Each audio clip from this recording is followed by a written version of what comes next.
আল্লাহু আকবার শব্দ আমরা যখন বলি আমাদের কলিজা ঠান্ডা হয়ে যায়। ঠিক। তার কারণ অন্য ধর্মের ভাইদের জিজ্ঞাসা করবেন, তারা কিন্তু তাদের রবকে আল্লাহ বলে ডাকে না, ডাকে কি? ভগবান, এরপরে ঈশ্বর, গড, আরো বিভিন্ন নাম দিয়ে তারা ডাকে। এই আল্লাহ শব্দ যখন আমরা বলি আমাদের কলিজা ঠান্ডা, আমাদের হার্টের রোগগুলি ভালো হয়ে যায়। আল্লাহু আকবার। শুধু তাই নয়, এই পৃথিবীর ভিতরে বিখ্যাত একজন ডাক্তার আছে, হার্ট বিশেষজ্ঞ, তার নাম হচ্ছে ডাক্তার ডেবি শেঠি। ইন্ডিয়াতে তার বসবাস, ইন্ডিয়ার ডাক্তার। এই ডেবি শেঠি বলেছেন, আমি হার্ট বিশেষজ্ঞ একজন ডাক্তার, সারা পৃথিবীতে অসংখ্য মানুষের হার্ট আমি ওপেন সার্জারি করেছি, অপারেশন করেছি। আমি হিন্দুদের হার্টকে অপারেশন করেছি, বৌদ্ধ, খ্রিস্টান, ইহুদি, নাসারা, যত পৃথিবীতে ধর্মের মানুষ আছে সকলের হার্টকে আমি অপারেশন করেছি, খুলে মেলে সব কিছু আমি দেখেছি। সেই সাথে মুসলমানদের হার্টটাকেও আমি নাড়াচাড়া করে দেখেছি। আমি মুসলমানদের হার্টকে যখন পরীক্ষা নিরীক্ষা করে দেখি, তাদের মতো এত শক্তিশালী হার্ট অন্য কোনো ধর্মের মানুষের পাওয়া যায় না। আল্লাহু আকবার। কেন জানেন? কারণ আমরা একজনের হার্ট দ্বারা একজনের নাম আমরা জপি, তার নাম কি? আল্লাহ। জোরে বলেন। আল্লাহ। আমরা যখন আল্লাহকে আল্লাহ বলে ডাক দেই, আল্লাহ বলে একবার ডাক দেওয়ার কারণে আমাদের কলিজা ঠান্ডা হয়ে যায়। আপনি অন্য ধর্মের যারা আছে তাদের কাছে আপনি প্রশ্ন করবেন, হিন্দু ভাইদেরকে আপনি প্রশ্ন করবেন, তারা যখন তাদের ভগবানকে ডাক দেয়, ভগবানকে ডাকলে ভগবানের ভিতরে এত প্রশান্তি, এত শান্তি পাওয়া যায় না। তার কারণ হলো তারা যেই সমস্ত প্রভু এবং খোদাগুলিকে মেনে নিয়েছে, এগুলির ভিতরে আলাদা আলাদা আরেকটা লিঙ্গের মনোভাব পাওয়া যায়। যেমন ভগবানকে ডাকলে ভগবানের স্ত্রীলিঙ্গ পাওয়া যায়, ভগবানের স্ত্রীলিঙ্গ হচ্ছে ভগবতী। ঈশ্বরের স্ত্রীলিঙ্গ আছে, ঈশ্বরের স্ত্রীলিঙ্গের নাম হচ্ছে ঈশ্বরী। এরপরে গডের স্ত্রীলিঙ্গ আছে, গডের স্ত্রীলিঙ্গের নাম হচ্ছে গডেস। এইরকম করে পৃথিবীতে যত ধর্মের মানুষ আছে সকল ধর্মের তাদের দেবতাকে তারা যেইভাবে ডাকে, প্রত্যেকটা দেবতার আলাদা আলাদা এক একটা করে স্ত্রীলিঙ্গ পাওয়া যায়। কিন্তু আমরা এমন একজন আল্লাহ পেয়েছি, আমরা যখন আল্লাহকে একবার বলে আল্লাহ বলে ডাক দিব, এ আল্লাহর বিপরীত কোনো স্ত্রীলিঙ্গ নাই, তিনি হচ্ছেন একক, তার কোনো সমকক্ষ এই পৃথিবীতে আর কেউ নাই। শুধু তাই নয়, আপনি আল্লাহ শব্দ নিয়ে যখন একটু গবেষণা করবেন, এই পৃথিবীতে প্রত্যেকটা ধর্মের রবের তাদের খোদাগুলিকে যখন আপনি বিশ্লেষণ করবেন, আলাদা আলাদা স্ত্রীলিঙ্গ পাওয়া যাবে। কিন্তু আপনি আল্লাহ শব্দ নিয়ে গবেষণা করবেন, এই আল্লাহ শব্দ দ্বারা আমরা আমাদের রব, আমাদের মালিক, আমরা আল্লাহর পরিচয় পেয়ে যাব। এখন বলবেন, হুজুর আল্লাহর পরিচয় আমরা কেমনে পাব? কোরআনে কারীমের ভিতরে আল্লাহ শব্দ দিয়ে আমরা আল্লাহর পরিচয় পেয়ে যাব। আল্লাহ শব্দ লিখতে গেলে 4টা হরফের দরকার হয়। 1 নম্বর আলিফ, 2 নম্বর লাম, 3 নম্বর লাম, 4 নম্বর হা। এই 4টা হরফ দ্বারা আল্লাহর পরিচয় সুন্দর করে কোরআনে কারীমের ভিতরে পাওয়া যাবে। এবার আসেন, 1 নম্বর হরফ আলিফ দ্বারা আল্লাহর পরিচয় আল্লাহ নিজেই দান করছেন। রব্বুল আলামিন বলেন, আল্লাহু লা ইলাহা ইল্লা হুয়াল হাইয়ুল কাইয়্যুম লা তাখুযুহু সিনাতুন ওয়ালা নাওম। আল্লাহু আকবার। আল্লাহ তো তিনি ছাড়া কোনো ইলাহ নাই, তিনি চিরঞ্জীব, তিনি চিরস্থায়ী।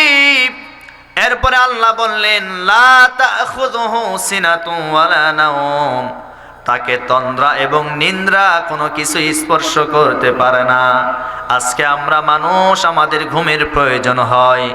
সারাটা দিন পরিশ্রম করার পরে শরীরটা যখন ক্লান্ত শ্রান্ত হয়ে যায়, ওই ক্লান্ত শ্রান্ত শরীর নিয়ে আমরা যখন রাত্রিবেলা বিছানায় চলে যাই, এই ঘুমের মাধ্যম দ্বারা আমাদের শরীরটা সকালবেলা ফ্রেশ হয়ে যায়। তার কারণ আমরা মানুষ, আমাদের ঘুমের প্রয়োজন আছে। আমার ভাইয়েরা, আল্লাহ রাব্বুল আলামিন তাকে ঘুম স্পর্শ করতে পারে না, তন্দ্রাও স্পর্শ করতে পারে না। এজন্য রব্বুল আলামিন, আমার প্রিয় বন্ধুগণ, এমন একজন রব আমরা পেয়েছি, এই পৃথিবীতে তার মতো আর কোনো দ্বিতীয় কোনো রব, দ্বিতীয় কোনো খোদা আর খুঁজে পাওয়া যাবে না। আল্লাহ হচ্ছেন একক। আল্লাহ বলেন, লা তাখুযুহু সিনাতুন ওয়ালা নাওম, তাকে তন্দ্রা এবং নিদ্রা স্পর্শ করতে পারে না। তার মানে আল্লাহর কোনো ঘুম নাই, আমাদের ঘুমের প্রয়োজন আছে। আল্লাহর পয়গাম্বর মুসা কালিমুল্লাহ আল্লাহকে একদিন প্রশ্ন করেছিল, তার কারণ হলো মুসার নাম কালিমুল্লাহ, তিনি আল্লাহর সাথে কথা বলতেন। কথা বলেন ঠিক কিনা? আল্লাহর সাথে কথা বলতেন, বারবার প্রশ্ন করতেন রব্বুল আলামিন, ওগো আল্লাহ, আপনি বলেছেন আপনার ঘুমের কোনো প্রয়োজন নাই, আপনার তন্দ্রার কোনো প্রয়োজন নাই, কিন্তু আমরা না ঘুমাইলে থাকতে পারি না, না ঘুমাইলে চলতে পারি না। আর আপনি না ঘুমায় এই পৃথিবী পরিচালনা কেমনে করেন, এটা আমার বুঝে আসে না।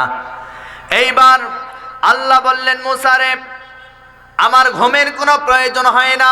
মুসা ডাক দিয়ে বললেন, রব্বুল আলামিন, আপনি যে ঘুমান না, না ঘুমিয়ে আপনি এই পুরো পৃথিবী কেমনে পরিচালনা করেন? তখন বললেন, মুসা রে, তুমি কি এটা বিশ্বাস করো না? বলে, আল্লাহ বিশ্বাস করি, কিন্তু আমার মাঝে মধ্যে মাথার ভিতরে এটা ঢোকে না। এইবার আল্লাহ বললেন, মুসা, এইটার উত্তর আমি তোমাকেই দিতে চাই, তোমার মাধ্যমে এই উত্তরটা আমি খুঁজে নিতে চাই। তার কারণ হলো, মুসা আলাইহিস সালাতু ওয়াস সালামকে বললেন, একটা গিলাস পানি নিয়ে দাঁড়িয়ে থাকো। গিলাসটা মুসা নবীর হাতে দিয়ে দিলেন। দেওয়ার পরে ঘুমকে বললেন, ঘুম তুমি মুসাকে ধরো।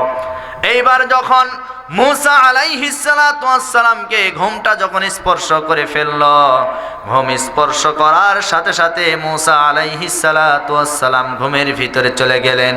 যেই না তাকে ঘুম ধরেছে, ঘুম ধরার সাথে সাথে তার হাতের ভিতরে ছিল গিলাস। এই গিলাসটা আস্তে করে হাত থেকে পড়ে গিয়ে ভেঙ্গে চুরে চুরমার হয়ে গেল। গিলাসটা যখন ভেঙ্গে চুরে চুরমার হয়ে গেল, আল্লাহ ডাকতে বলেন, মুসা, ও গো মুসা, কি হয়ে গেল? মুসা আলাইহিস সালাতু ওয়াস সালাম বলেন, আল্লাহ, আপনি যে গিলাসটা আমার হাতে দিয়েছিলেন, এই গিলাসটা হাতে পাওয়ার পরে আমার শরীরের ভিতরে ঘুম স্পর্শ করেছে, ঘুম ধরেছে। আর এই ঘুম ধরার কারণে আমার হাত থেকে গিলাসটা পরে ভেঙে চুরে চুরমার হয়ে গেছে। এইবার আল্লাহ ডাক দিয়ে বলেন, মুসা, সামান্য একটা গিলাস যদি তুমি ধরতে না পারো, আর এই গিলাসটা ধরতে গিয়ে ঘুম তোমাকে স্পর্শ করে, ঘুম ধরার কারণে তোমার হাত থেকে গিলাসটা পরে ভেঙ্গে চুরে চুরমার হয়ে যায়, আর এই পুরো পৃথিবীটা আমার হাতের নিয়ন্ত্রণে আছে, আমি আল্লাহ যদি ঘুমায় যাই, এই পুরো পৃথিবীর সব সিগন্যালগুলি উল্টা পাল্টা হয়ে যাবে। আল্লাহু আকবার। এই জন্য আমার ঘুমের কোনো প্রয়োজন হয় না, আমার ঘুমের কোনো প্রয়োজন হয় না। আমার প্রিয় বন্ধুগণ, আমরা এই জন্য সব সময় একজনকে ডাকবো, জোরে বলেন, তার নাম কি? আল্লাহ। আরো জোরে বলেন, আল্লাহ। কখনো তোমাকে যদি ভুলি, হেদায়েতের আলো দিয়ে নিয় কাছে তুলি। মারহাবা কোন? কখনো তোমাকে যদি ভুলি, হেদায়েতের আলো দিয়ে নিয় কাছে তুলি। ক্ষমা কর, রহম কর, ক্ষমা কর, রহম কর, ও গো দয়াময়, তুমি রহমান, তুমি মেহেরবান, তুমি রহমান, তুমি মেহেরবান। লিল্লাহে তাকবীর। আমার ভাইরা, আপনাদের কোনো কষ্ট হচ্ছে না তো? আলোচনা আর 30 মিনিট চলবে, কি বলেন বাবাজি, চলবে ইনশাল্লাহ? বেশি না? আল্লাহ কবুল করেন, বলে আল্লাহুম্মা আমিন।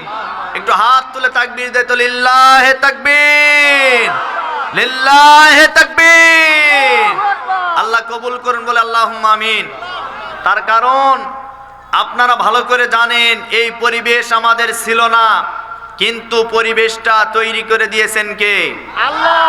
আমরা বিগত দিনে দেখেছিলাম এই কোরআনের মঞ্চে কথা বলতে গেলে এই জালিমের বাচ্চারা আমাদের গলাটাকে চিপে ধরতো। ঠিক। কথা বলেন ঠিক কিনা? কিন্তু তারা আমাদের গলাকে চাপলে কি হবে? আল্লাহ তাদের গলাকে বন্ধ করে দিয়েছে, যার কারণে তাদেরকে বাংলাদেশে আর ওই বাতি দিয়েও খুঁজে পাওয়া যাচ্ছে না। কথা বলেন ঠিক কিনা? আর পাওয়া যাবেও না।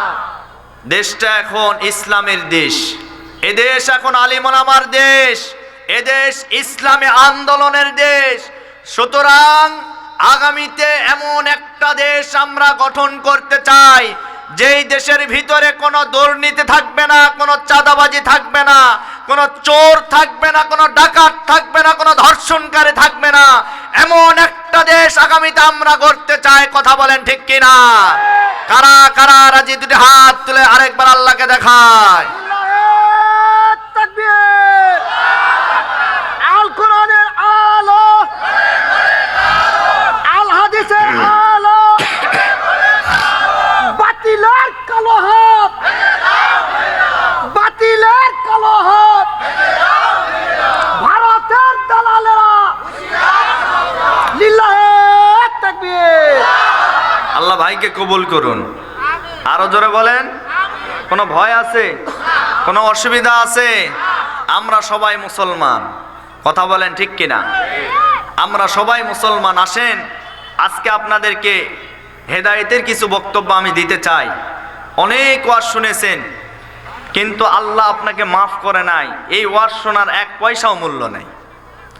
ঠিক। আল্লাহ যদি আপনাকে মাফ করে, আপনার কিচ্ছু নাই। আপনি একজন ভ্যান চালক, রিক্সা চালক, আপনি একজন কৃষক, আপনার দাম আল্লাহর কাছে হাজার হাজার গুণে বেশি। ঠিক। আল্লাহর মাফ পাইতে হবে। আজকে আমি বক্তা, আমি আলোচক, আমি মাওলানা, আমি মুফতি, মুহাদ্দিস, মুফাসসির, সব কিছু হয়েছি, কিন্তু আল্লাহ আমাকে মাফ করে নাই। বলেন তো এই ডিগ্রিগুলির আমার কোনো উপকার আসবে? মাফ করবেন কে? আল্লাহ। আরো জোরে বলেন। আল্লাহর মাফ পাইতে হবে। এজন্য রব্বুল আলামিন বলেন, ওয়াসারিউ ইলা মাগফিরাতিম মির রাব্বিকুম ওয়া জান্নাতিন আরদুহাস সামাওয়াতু ওয়াল আরদ মুইদ্দাতু লিল মুত্তাকিন। তোমরা দৌড়াও, তোমরা ধাবিত হও রবের ক্ষমার দিকে, তোমরা প্রতিযোগিতা করো রবের ক্ষমার দিকে, আর তোমরা ধাবিত হও সেই জান্নাতের দিকে যে জান্নাত রব্বুল আলামিন আসমান এবং জমিনের চাইতে বিশাল করে তৈরি করেছেন। আল্লাহ বলেন তোমরা ধাবিত হও, তোমরা দৌড়াও রবের ক্ষমার দিকে। আজ আমরা সমাজের ভিতরে আমরা বিভিন্ন প্রতিযোগিতা করি। আজকে আমরা কারো 10 তলা বিল্ডিং আছে 20 তলা তৈরি করার প্রতিযোগিতা করি। আজকে আমাদের 5 বিঘা জমি আছে, পরের বছরে যেন আরো 2 বিঘা বৃদ্ধি পায়, সেই প্রতিযোগিতা আমরা করি। এরপরে একজন ভালোভাবে চলাফেরা করছে, আর একজন আর এই আছে, ওই আছে, আমরা ওইটাকে দেখে আমরাও প্রতিযোগিতা করি। একজন আর ছেলে ডাক্তার হয়েছে, একজন আর ছেলে ইঞ্জিনিয়ার হয়েছে, আমরা মনে করি আমার সন্তানটাকেও ডাক্তার বানাতে হবে, ইঞ্জিনিয়ার বানাতে হবে। আল্লাহ বলেন এগুলির 1 পয়সাও আল্লাহর কাছে কোনো মূল্য নাই যদি আল্লাহ আপনাকে মাফ না করে।